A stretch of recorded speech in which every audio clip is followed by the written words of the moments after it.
원래부터 이런 유해 소재 이야기를 좋아하기도 하고 또 지인에게 극찬을 들었었기 때문에 한 번쯤은 꼭 봐야겠다고 마음먹었던 영화 마녀. 이번에 TV에서 새벽 시간에 방송하기 시작한 걸 딱 봐서 새벽 3시까지 보고 잤다. 결과적으로는 뭔가 새로운데 하는 느낌이 들었는데 자세한 내용은 리뷰에서 다뤄보도록 하겠다.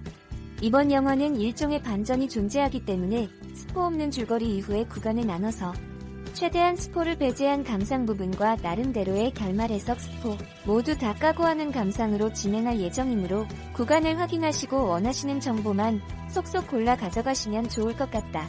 순서는 줄거리 결정적 스포 배제 감상 다깐 감상 결말 해석 시골에서 노부부의 딸로 전교 1등인 밝고 똑똑한 여고생으로 평화롭게 살아가던 자윤. 별다를 게 없어 보이는 소녀지만 그녀에게는 뭔가 복잡하게 얽힌 과거나 비밀이 있는 것처럼 보인다.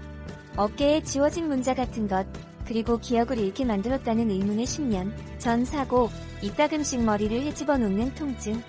그녀가 홀린 듯이 검색해 찾아보는 의문의 자료들. 하지만 그렇다고 평범한 소녀 고자윤이 사라지는 건 아니었다. 경찰을 아버지로 둔 명희는 자윤의 절친한 친구로 서로의 치부도 잘 알고 서로의 집에서 자기도 하는 등 허물없게 지내는 사이다. 자윤의 부모인 노부부는 소를 키우는데 소값이 폭락하면서 어려운 사정이 반복되고 어머니의 치매 같은 질병에 대한 병원비마저 부족해진 자윤에게 명희는 무려 상금 5억 원이 걸린 오디션 프로그램에 참가를 권한다. 최종 우승하면 5억, 조금만 올라가도 몇천만 원이 떨어진다. 그러면 집안의 어려움도 해결하고 엄마의 병원비도 해결할 수 있을 것이다.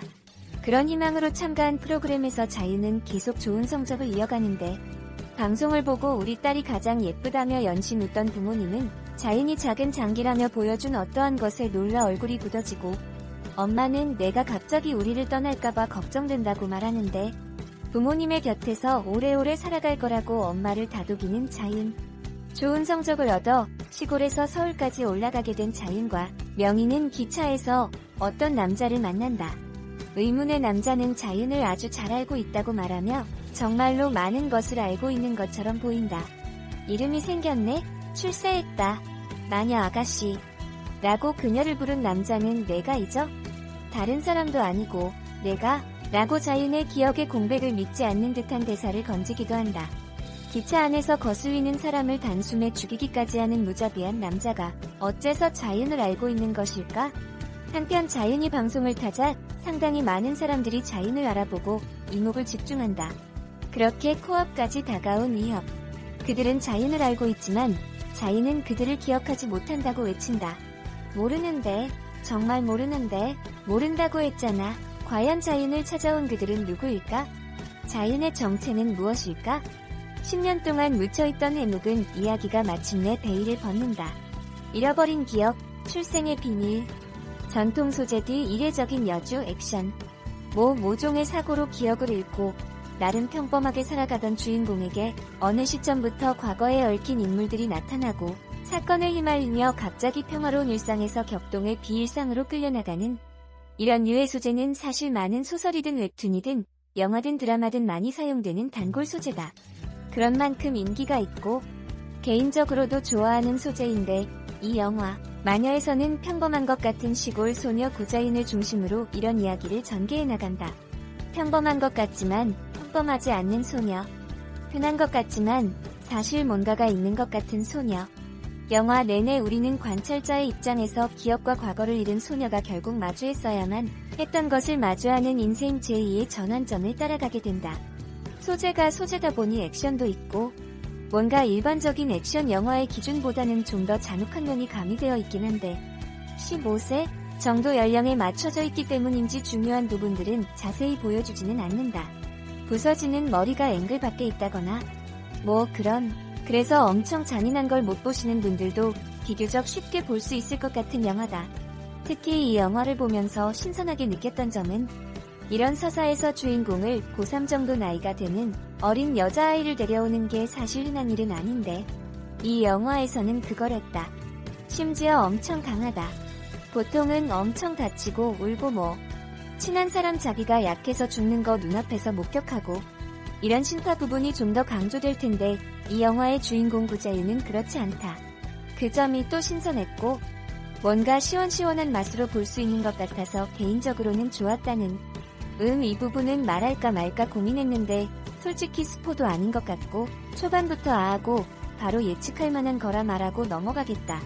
나만 그런진 모르겠는데 영화 초반부터 얘네 뭐 세포 조작 같은 거든 뭐든 실험해서 인간 병기를 만들었구나 싶더라. 그렇게 만들어진 인간 병기 중 하나가 바로 주인공 구자윤이고 이런 인간을 인위적으로 조작해서 병기를 만든다는 설정은 또 자주 본 설정이기는 하지만 뭔가 되게 영화 내에서 본격적으로 다뤄진 걸 보는 건 내 기준 거의 처음이었던 것 같다. 한국 영화 중에서는 물론 내가 영화보다는 소설을 많이 보기 때문에 생소한 소재는 아니었고 내가 못 본 영화 중에 있을 순 있다 이 부분으로 태클 안 받겠습니다. 추천은 받습니다. 실험체들이기 때문에 초능력을 다루기도 한다. 기본적으로 염력 정도인 듯. 그래서 그런가 액션도 휙휙 훅훅 이런 초능력 특유의 맛이 가미된다. 실험체였던 사람들 왜 자꾸 실험체 하냐면 작중에서 제대로 이름이 나오질 않는다. 주요 인물도 귀공자 같은 호칭이 있을 뿐 실험체기 때문에 이름을 따로 받지 않은 것 같다. 귀공자의 이름도 생기고 출세했네. 마녀 아가씨. 하긴 숫자로 부르는 것보다는 그게 낫지? 하는 등의 대사에서 이 부분을 유추가능 신체 능력이 진짜 오지기 때문에 인간의 한계를 뛰어넘는 것 같은 훅훅 팍팍하는 액션들이 많이 나온다. 이런 류의 액션 좋아하시는 분들은 진짜 좋아하실지도.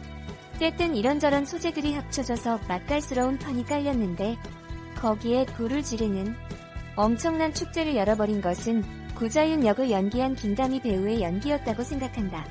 이태원 클라스를 보지 않았기 때문에 처음에 보고 누구지? 처음 보는 사람인데 했더니 마녀의 주인공이시더라. 자신이 기억하지 못하는 과거와 평범하고 사랑스러운 소녀 그리고 만들어진 병기까지 여러 모습을 한꺼번에 담아내야 하는 역할이었는데 진짜 깔끔하게 군더더기 없이 소화해내시는 게 신인 배우가 맞나 싶을 정도였다. 막 진짜 사람이 확 도는 것처럼 또 다른 가면을 꺼내 쓰는 것처럼 돌변하는 모습에 그저 감탄이 나오는 이 배우분도 좋았다. 개인적으로 캐릭터 자체도 되게 미묘하게 좋아하는 캐릭터다.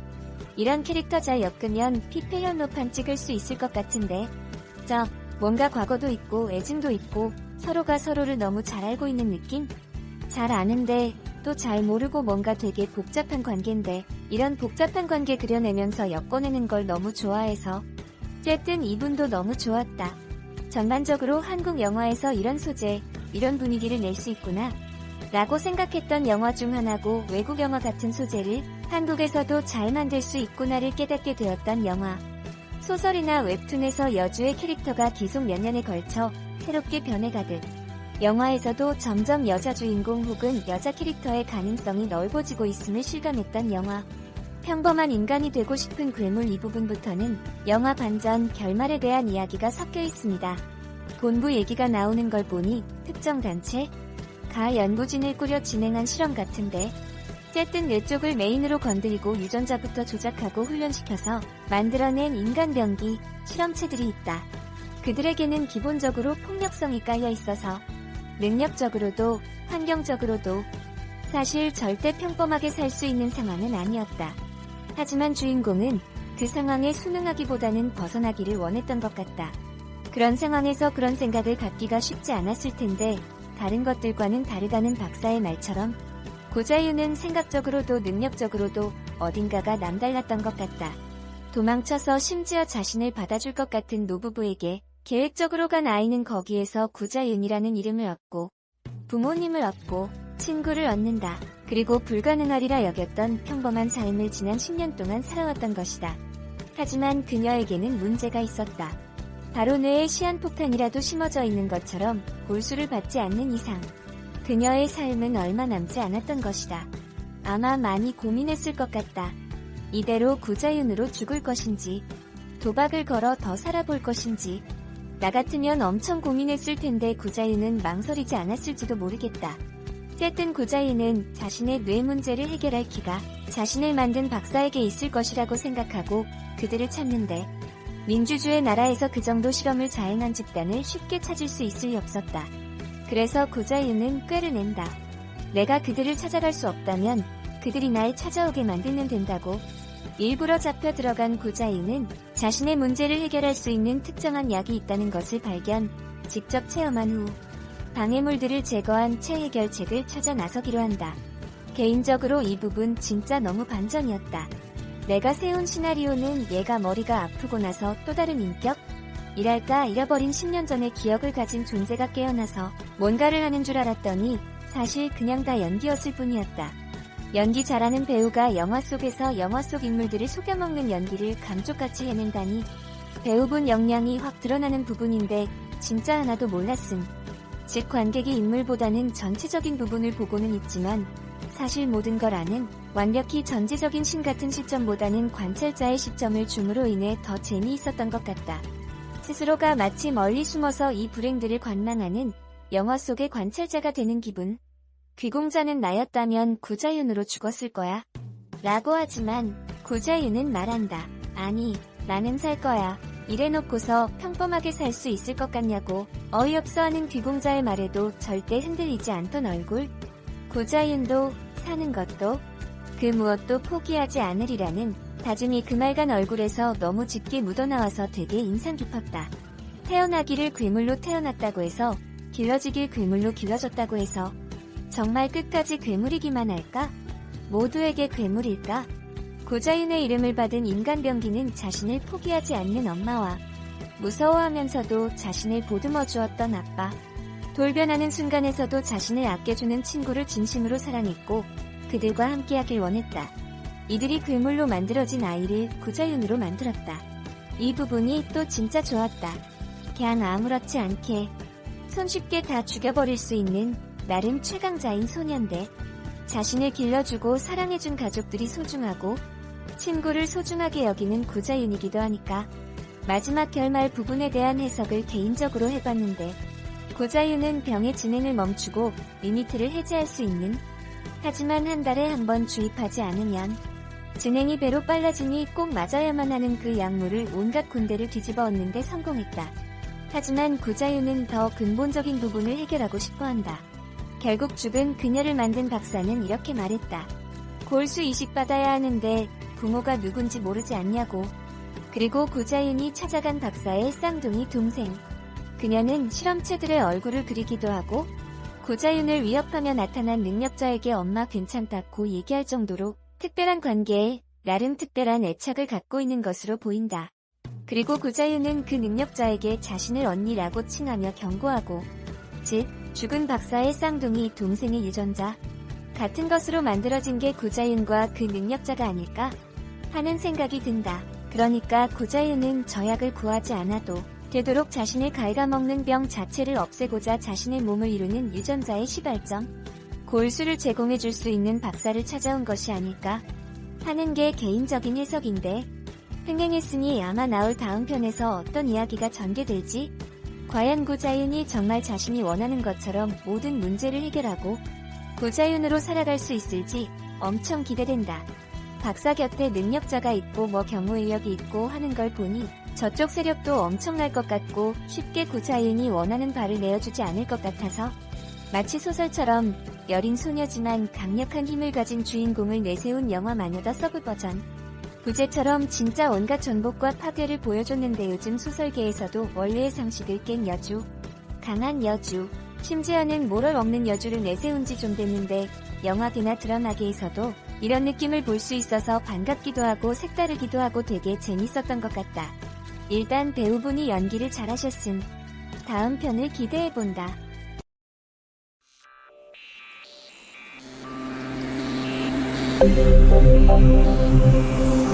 Thank you.